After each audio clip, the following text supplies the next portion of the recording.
لکھا جائے گا۔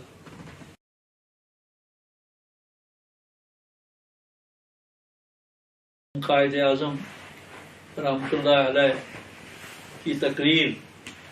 میں نے سنی۔ وہ اکثر انگریزی میں بولتے تھے، لیکن اردو زبان میں کبھی کبھی کچھ جملے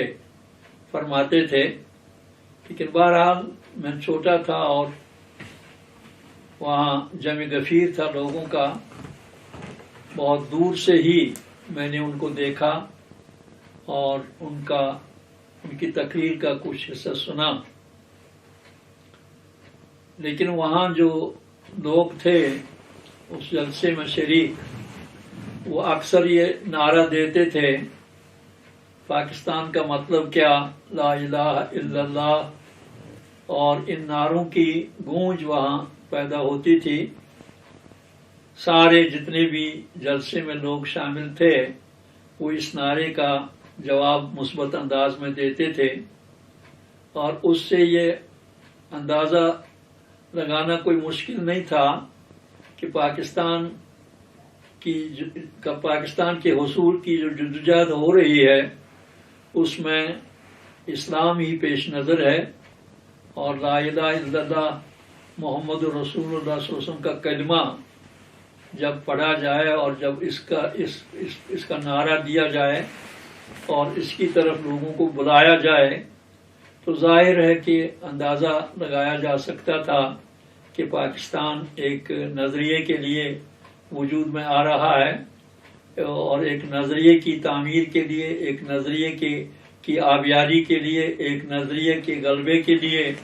یہ ملک حاصل کرنے کی کوششیں ہو رہی ہیں۔ تو اس طرح ابتدا میں ہی جب پاکستان حاصل کرنے کی جدوجہد جاری تھی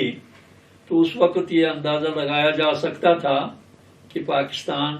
ایک نظریے کے لیے، ایک نظام کے لیے اور ایک ایسے نظریہ حیات کے لیے وجود میں لایا جا رہا ہے جو اسلام کی بنیاد پر قائم ہوگا۔ لیکن بہرحال اس کے بعد جو کچھ ہوا وہ ظاہر ہے کہ پاکستان میں اسلامی نظام نہیں آیا۔ لیکن جہاں تک قائد اعظم رحمۃ اللہ علیہ کا تعلق ہے، وہ بہرحال ان کی تقاریر میں بھی اور ان کے جو بیانات تاریخ میں اور کتابوں میں لکھے گئے ہیں ان میں یہ بات واضح تھی کہ ہم ایک الگ قوم ہیں، ہماری تہذیب الگ ہے، ہمارا دین الگ ہے، ہمارا کلچر الگ ہے، اور ہماری زندگی کا ہر شعبہ اسلام کے ساتھ وابستہ ہے۔ اس لیے ہم کسی اور قوم کے ساتھ مدغم نہیں ہو سکتے، یا ان کے نظریہ حیات یا ان کی تہذیب اور ان کے کلچر کے ساتھ ہم گھل مل نہیں سکتے۔ ہمارا الگ دین ہے اور ہمیں اسی بنیاد پر ایک الگ مملکت ہونی چاہیے جہاں ہم اسلامی نظام اور اسلامی سوسائٹی کے تحت زندگی گزارنے کا موقع حاصل کریں۔ اس لیے یہ بات بالکل ظاہر تھی کہ پاکستان ایک نظریے کے لیے وجود میں لایا گیا تھا۔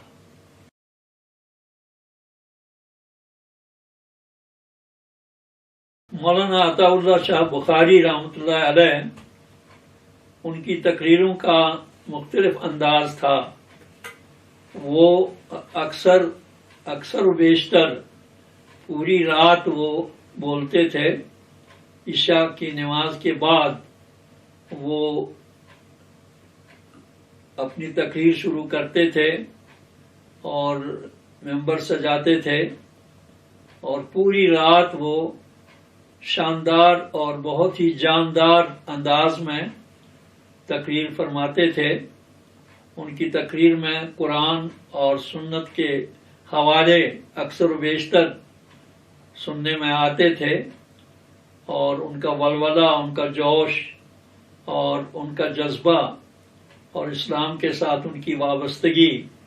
وہ بہرحال دیدنی تھی۔ اور ان کی تقاریر میں نے کئی بار سنی ہیں، اور ان کے بارے میں بہرحال یہی تاثر ہے کہ وہ متقی عالم تھے، دیندار تھے، اور جذبہ دین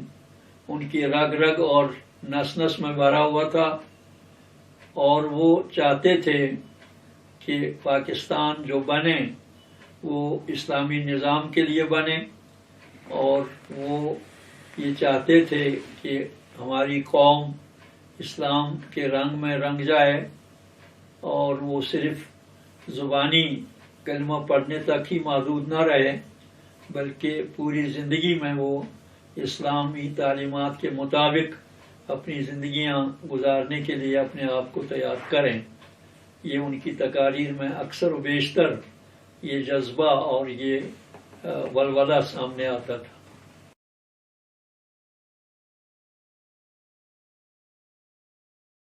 لاہور سے واپس آنے کے بعد جو میں نے ادیب عالم کی ڈگری حاصل کی تھی، اس کی بنیاد پر اس زمانے میں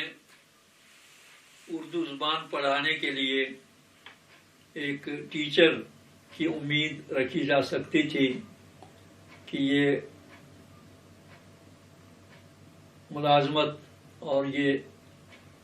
درجہ، یہ ذمہ داری سونپی جا سکتی ہے۔ میں نے بہت کوشش کی۔ اس زمانے میں مرحوم غلام احمد عشائی، اللہ تعالیٰ ان کی مغفرت کرے، وہ شعبہ تعلیم میں ایک عظیم درجہ رکھتے تھے اس زمانے میں، خاص طور اورنٹل کالج کی نسبت سے۔ ان کے پاس بھی میں کئی بار گیا، لیکن بہرحال اس زمانے میں ایک غریب لڑکے کے لیے ملازمت حاصل کرنا بہت مشکل تھا۔ تو میرے اہم بزرگوار مرحوم سید یوسف شاہ گیلانی اس زمانے میں کافی عرصہ سے بانڈی پورہ کے نزدیک ایک بستی ہے لانکریشی پورہ، جو وولر کے کنارے آباد ہے، وہاں امام کے فرائض انجام دے رہے تھے۔ تو ان کی وساطت سے وہاں کلوسا بانڈی پورہ میں ایک گاؤں ہے، بانڈی پورہ کے نزدیک ہی، تو وہاں نیشنل کانفرنس کے ایک سرگرم لیڈر مرحوم محمد انور خان صاحب تھے۔ وہ کمیونسٹ خیالات کے تھے، لیکن پڑھے لکھے تھے، اور تقریر میں بھی ان کو کافی مہارت تھی، اور تحریر میں بھی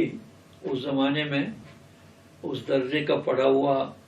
کوئی فرد بہت ہی شاذ و نادر دیکھنے میں آتا تھا۔ میرے امی بزرگوار نے مجھے ان کے ساتھ ان کا تعارف کرایا، اور پھر ان سے کہا کہ یہ ملازمت کی تلاش میں ہیں، ادیب عالم پاس ہیں، اور محکمہ تعلیم میں ان کو آسانی کے ساتھ لیا جا سکتا ہے، لیکن غریب لڑکا ہے۔ تو انہوں نے مجھے مولانا مسعودی کے نام ایک چھوٹا سا خط دیا اور کہا کہ آپ ان کے پاس جائیں۔ تو اس خط کو لے کر میں مولانا مسعودی رحمۃ اللہ علیہ کی خدمت میں حاضر ہوا۔ تو پہلے مرحلے میں انہوں نے مجھے جو نیشنل کانفرنس کی طرف سے جو ایک روزنامہ نکلتا تھا خدمت کے نام سے، تو وہ اس کے سربراہ تھے، انہوں نے مجھے ان کے ساتھ کام کرنے کا حکم دیا کہ آپ ان کے ساتھ کام کریں، اور جہاں کہیں بھی کوئی پیغام، کوئی پروگرام ہو، ان کے ساتھ جا کر آپ رپورٹنگ کیا کریں۔ تو اس میں بھی ایک عرصہ گزرا، اور اس عرصے میں یہ 1946 کا عرصہ تھا، اور اس وقت جو نیشنل کانفرنس کے لیڈر تھے مرحوم شیخ عبداللہ، تو انہوں نے کشمیر چھوڑ دو کا نعرہ دیا 1946 میں، اور پھر گرفتاریاں ہوئیں، ان کو بھی گرفتار کیا گیا،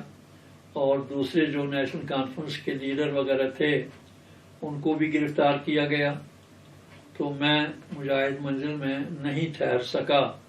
تو میں مجاہد منزل سے واپس آ گیا۔ یہ پہلا مرحلہ تھا، پہلی ملاقات تھی مولانا مسعودی رحمۃ اللہ علیہ کے ساتھ۔ اس کے بعد کچھ عرصہ ہوا، جب یہاں قبائلی آئے ہوئے تھے، تو قبائلیوں کے زمانے میں مولانا مسعودی ہندوارہ میں کسی مارکے پر گئے تھے کچھ نگرانی کے لیے، تو وہاں ان کو گولی لگی اور ان کا بایاں بازو زخمی ہوا۔ تو اسی حال میں وہ وٹلب جہاں ریسٹ ہاؤس تھا، جو آج فوج کے قبضے میں ہے کافی عرصہ سے،